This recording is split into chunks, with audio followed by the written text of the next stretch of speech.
மே மாதம் 29ஆம் திகதி வரப்போற நாட்கள்ல ஒரு சம்பவம் நடக்க போகுது அப்படின்றதுக்கான அறிகுறிகளை இன்றைய நாள்ல பார்க்க கிடைத்திருக்கிறது. நீங்களும் நிறைய செய்திகள்ல பார்த்திருப்பீங்க. எரிபொருள் விநியோகம் இப்பொழுது நடந்து கொண்டிருக்கின்ற எரிபொருள் விநியோகம் என்பது பாரியளவான நட்டத்தை பெட்ரோலிய கூட்டுத்தாபனத்துக்கு தந்து கொண்டிருக்கிறது. இந்த முறை வரப்போற எரிபொருள் விலை மாற்றம் குறைவடையும் என்றதுல எந்த விதமான நம்பிக்கையும் இல்லை அப்படின்றத பெட்ரோலிய கூட்டுத்தாபனத்தினுடைய பணிப்பாளர் சொல்லியிருக்காரு. இந்த விஷயமானது பெரிய அளவான எரிபொருள் விலையேற்றத்தை தரப்போகிறதுன்றதுக்கான ஒரு அறிகுறியை ஏற்படுத்தி இருக்கிறது. இது மட்டும் இல்லாம சர்வதேச நாணய நிதியம் பெரிய ஒரு குண்டை தூக்கி போட்டிருக்காங்க. அதாவது இப்பொழுது அண்மையில ஏற்றப்பட்ட எரிபொருள் விலையேற்றம், அடுத்தது மின்சார கட்டணம் என்பது போதுமானதாக இல்லை. குறிப்பாக இப்போது இருக்கின்ற செலவுகளை கட்டுப்படுத்தக்கூடிய அளவுல இல்ல அப்படின்றதையும் சொல்லியிருக்காங்க. என்னென்ன? மின்சார கட்டணம், எரிபொருள் கட்டணம். இது ரெண்டுமே இப்ப கொண்டு போற இப்ப இருக்கிற அந்த செலவுகளையும் கட்டுப்படுத்தி வருமானத்தை பெறக்கூடிய அந்த தன்மையில இல்லை அப்படின்றத சொல்லியிருக்கிறது என்பதும் ஒரு மிக மிக கவலைக்குரிய விஷயமாக இருக்க போகுது. வருகிற நாட்கள்ல மின் கட்டணத்துல இன்னும் கை வைக்கக்கூடிய வாய்ப்புகள் இருக்கு அப்படின்ற மாதிரி சொல்லப்படுது. ஆனால் அரசாங்கம் வருகின்ற செப்டம்பர், அக்டோபர் வரும் வரைக்கும் மின் கட்டணத்துல உயர்வு இல்லை அப்படின்னு சொல்லியிருக்காங்க. அது எந்த அளவுக்கு இருக்க போகுதுன்னு தெரியல. சர்வதேச நாணய நிதியம் இதுக்குள்ள என்னதான் இருந்தாலும் பரவாயில்ல, வருமானம் என்பது அரசாங்கத்துக்கு தேவை, நட்டத்துல எந்த நிறுவனமும் இயங்கக்கூடாது என்பதுல அவங்க உறுதியா இருக்காங்க. எவ்வளவு விலை கூடினாலும் பரவாயில்ல என்பதுதான் இதுல இருக்கிற வெளிப்படைத்தன்மையான உண்மை. அந்த அடிப்படையில இந்த ரெண்டு விஷயமும் இப்ப பெரிய அளவா பார்க்கப்படுற ஒரு விஷயம். அதுக்கு முதல் பேசின ஒரு விஷயம் தான் இந்த பெட்ரோல் விலை, டீசலுடைய விலைகள்ல என்னென்ன மாற்றம் வரப்போகுது அப்படின்றத இதுவரையில சொல்லல. ஆனால் குறைவு இல்லை அப்படின்றத பெட்ரோலிய கூட்டுத்தாபனத்தினுடைய பணிப்பாளர் சொல்லியிருக்காங்க. இதுல எவ்வளவு நட்டம் ஏற்படுகிறது அப்படின்ற ஒரு தகவலும் வெளிப்படைத்தன்மையான ஒரு தகவலை பெட்ரோலிய கூட்டுத்தாபனம் வெளியிட்டிருக்காங்க. அதாவது மே மாதம் ஏற்பட்ட பெட்ரோலிய கூட்டுத்தாபனத்துக்கான நட்டம் எவ்வளவுன்னு சொன்னா 92 ரக பெட்ரோலுக்கு 35 ரூபா நட்டம் ஏற்படுகிறது. பெட்ரோலிய கூட்டுத்தாபனத்துக்கு, அரசாங்கத்துக்கு 35 ரூபா நட்டமாம்.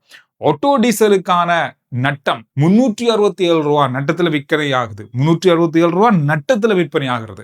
பெரிய ஒரு தொகை. இதெல்லாம் கூட்டுவாங்களா அப்படின்றதான் இப்ப பெரிய கேள்வியே. ஆட்டோ டீசலுக்கான டாக்ஸ் அரசாங்கத்தால விதிக்கப்பட்டிருக்கின்ற வரி 160 ரூபாய் கிட்டத்தட்ட வருது. அப்படியும் அதையும் கழிச்சாலும் கூட லாபத்தை பெற்றுக்கொள்ள முடியாத நிலையில இருக்கிறது ஆட்டோ டீசல். அதோட மண்ணெண்ணெய் 325 ரூபா நட்டத்துல விற்பனை செய்யப்படுகிறது.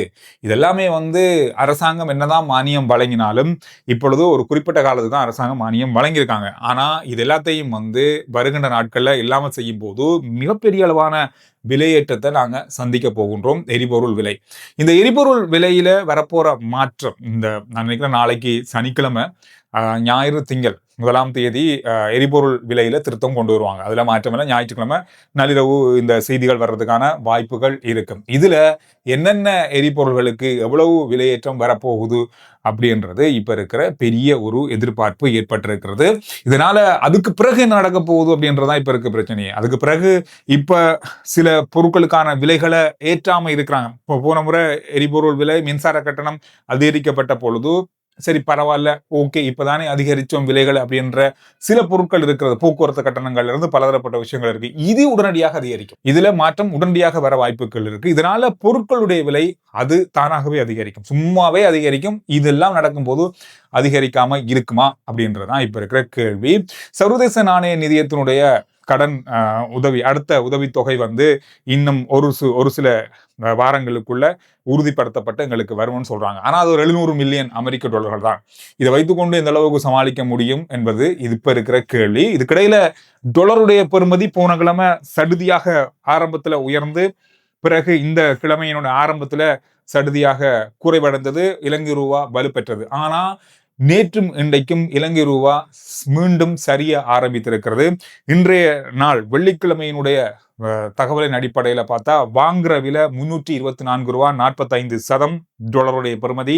விற்பனை விலை 334 ரூபா 24 சதம்.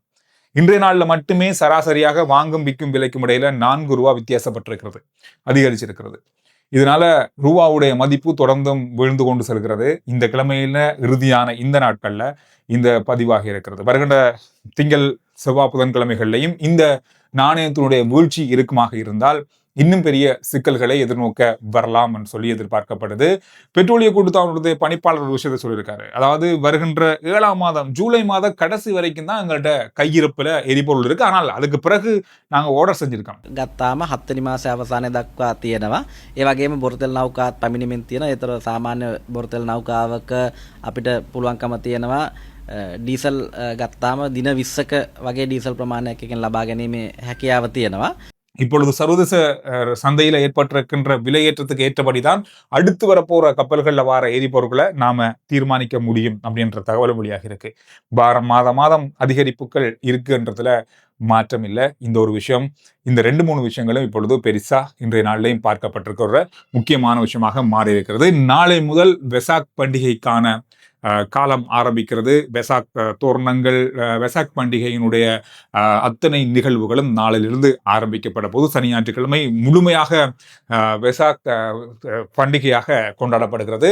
கிட்டத்தட்ட 20,000 டன்சன்கள் உணவு வழங்கும் நிலையங்களுக்கு அனுமதி பெறப்பட்டு வழங்கப்படுகிறதாக சொல்லியிருக்காங்க. வெசாக் கூடுகள் அதோடு தோரணங்கள் அமைக்கப்பட்டிருக்கின்ற இடங்கள்ல விசேட பாதுகாப்புகள் ஒழுங்கு செய்யப்பட்டிருக்கிறது. போக்குவரத்துக்கு விசேட மேலதிகமான பேருந்து, ரயில் சேவைகள் மேலதிகமாக சேர்க்கப்பட்டுள்ளதாகவும் அறிவிக்கப்பட்டிருக்கு.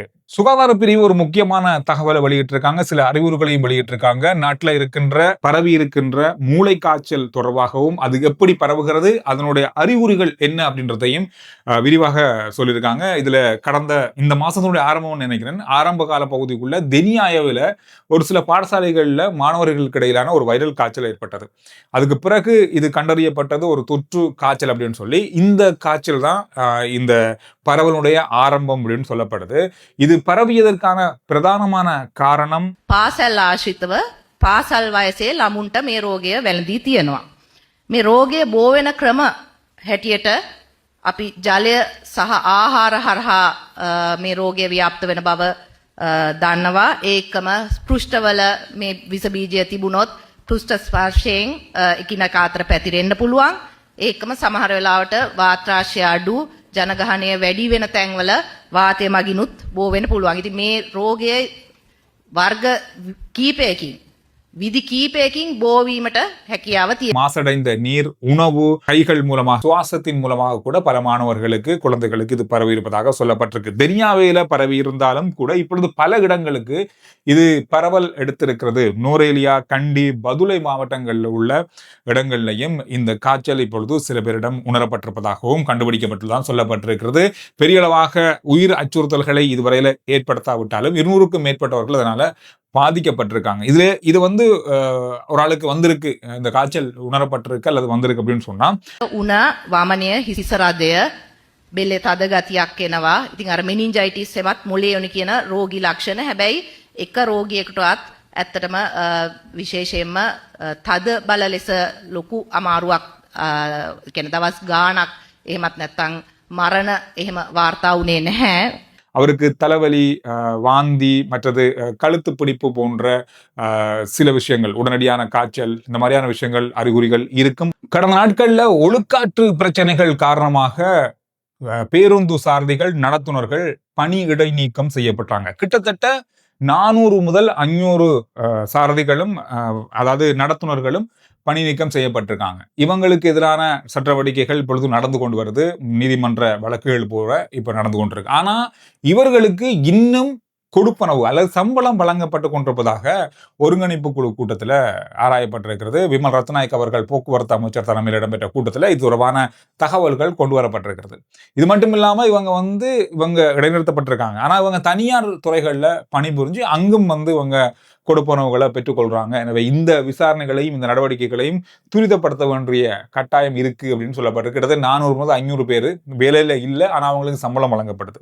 இந்த மாதிரியான சம்பவங்களும் இந்த கூட்டத்தில் வைத்து ஆராயப்பட்டிருக்கிறது.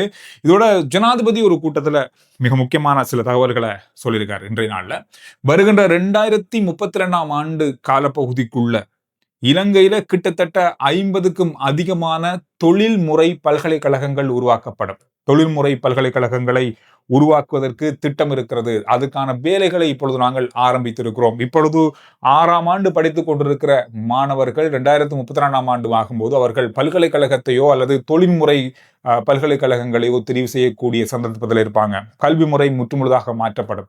அவர்கள் தொழில்துறையில முழுமையாக ஈடுபடுவதற்கான அத்தனை முயற்சிகளையும் இப்பொழுது அரசாங்கம் மேற்கொண்டிருக்கிறது. 50 பல்கலைக்கழகங்கள், தொழில்முறை பல்கலைக்கழகங்களை அமைக்க போகிறோம் என்ற வாக்குறுதியை வழங்கியிருக்காரு. இது ஒரு முக்கியமான விஷயமாக அவருடைய உரையில இன்றைய நாள்ல பார்க்கப்பட்ட ஒரு விஷயம். 2032 වෙනකොට සැලසුම් කරලා තිබෙනවා වෘත්තීය විශ්වවිද්‍යාල 50ක් ආරම්භ කරන්න. දරුවන්ට පාරවල් දෙකක් තියෙනවා. තිබෙන රාජ්‍ය විශ්වවිද්‍යාල තියෙනවා අධ්‍යාපන ඥානයත් එක්ක ගැට ගැහුවා. මේ පැත්තේ තියෙනවා වෘත්තීය රැකියාවන් එක ගැට ගැහුණු විශ්වවිද්‍යාල.